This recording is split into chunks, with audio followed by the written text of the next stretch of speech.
അതിർത്തി ഗ്രാമങ്ങളിലുള്ളവർ, പ്രത്യേകിച്ച് രജോരി, പൂഞ്ച് തുടങ്ങിയ മേഖലകളിലുള്ളവരൊക്കെ അവരുടെ താമസ സ്ഥലത്ത് നിന്ന് പലായനം ചെയ്യുന്ന കാഴ്ചയാണ് നമുക്ക് കാണാൻ വേണ്ടി കഴിയുന്നത്. ഇവരുടെ ജീവിതത്തിലൊക്കെ വലിയ ദുരിതമാണ് ഇപ്പോൾ ഈ അതിർത്തിയിലുണ്ടായിരിക്കുന്ന പാകിസ്ഥാന്റെ ഈ പ്രകോപനം സൃഷ്ടിക്കുന്നത്.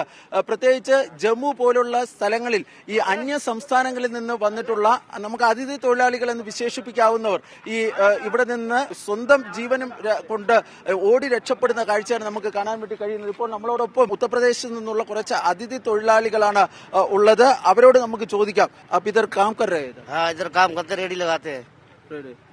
अभी इधर से भाग रहे हैं? बस जा रहे हैं, क्या करें, इधर मरने दूर नहीं है भाई, जान बचाना है। बच्चे छोटे छोटे, सारे बच्चे छोटे छोटे ही है, बताओ क्या करना है इधर।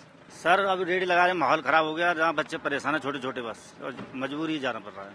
आ रहे सुबह 5 बजे से शुरू हुई है, जब इसे घबराहट पैदा हुई। कैसे फायरिंगबाजी होती है, हम कमरे में जमानपत्ती इधर ही गिर रहे हैं आगे, इसी के बारे में हम घर जाने जा रहे हैं अपने। इन्हीं के हमारे छत के ऊपर गिरे हैं।